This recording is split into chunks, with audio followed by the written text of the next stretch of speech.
down and You stupid.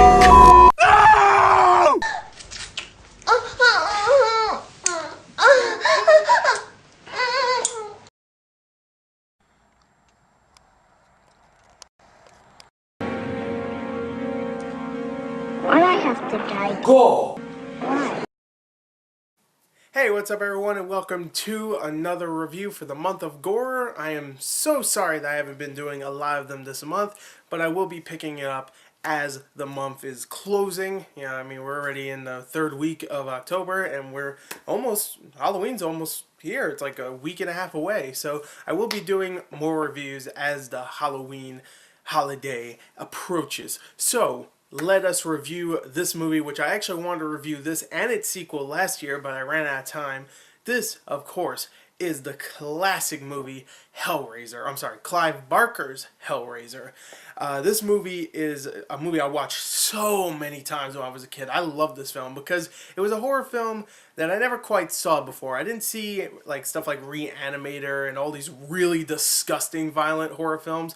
I've seen like stuff like Friday the 13th and even the Freddy films, of course. But those weren't like, I mean, they were violent, don't get me wrong. There was blood and guts everywhere, but they weren't quite like this where it just made me feel queasy and disgusting, and just like, ugh.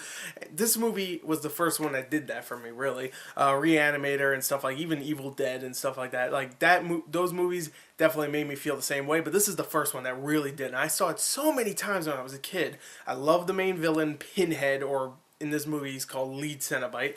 He was creepy. He was barely used in the film. He wasn't in it too much, but when he was really creepy. So were his other Cenobites, his other companions in this film. I just thought it was a really creepy film. So I really loved it when I was a kid, and I couldn't wait to see it again. I haven't seen it in a very long time. What did I think of Hellraiser? Did it age well? Did it not? Who knows? Let's talk about it, alright? Alright, let's do this, okay? With the story. The story for Hellraiser is a bit out there. It is. It's a very strange story. The story here follows a couple, a married couple. You got Larry and you got Julia moving into Larry's childhood home. He's going there because they want to, I guess, recoup their relationship, because I guess they haven't been, I don't know, whatever. They don't really explain. But anyway, he moves in. It doesn't matter.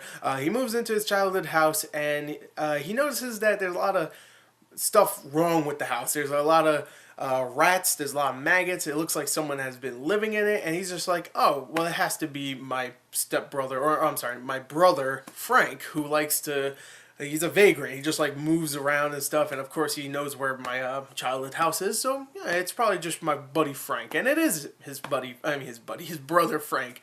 The thing is that his brother Frank is dead. That guy is dead because in the first 5 minutes, he opens up a puzzle box, which if you are a big fan of Hellraiser, you know what that puzzle box is. He opens this puzzle box, and then the Cenobites pop out, who are these demons, and they kill the shit out of Frank. He's dead. So he is dead. Thing is that he isn't all the way dead. It's a little weird. He's not all the way dead. Where he died, there's still blood in I guess, the floorboards.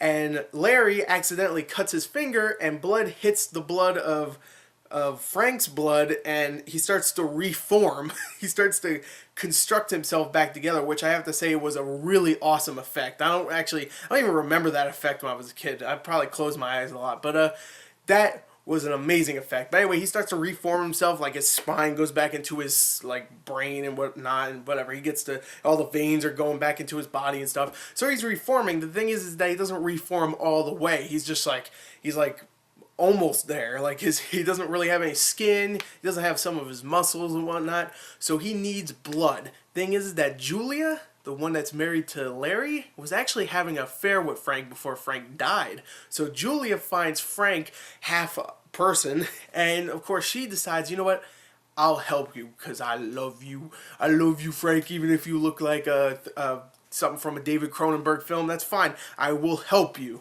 And Frank needs blood, of course. So, of course, Julia starts bringing home strangers and stuff and knocking them out, and Frank is just like, oh, a human Slurpee and sucking their blood and stuff, kind of like a vampire. And of course, later on, the Cenobites come back and stuff happens. There's a lot of blood, a lot of drama. You got Larry's daughter in here, who actually becomes kind of like the main character later on. I forgot her name.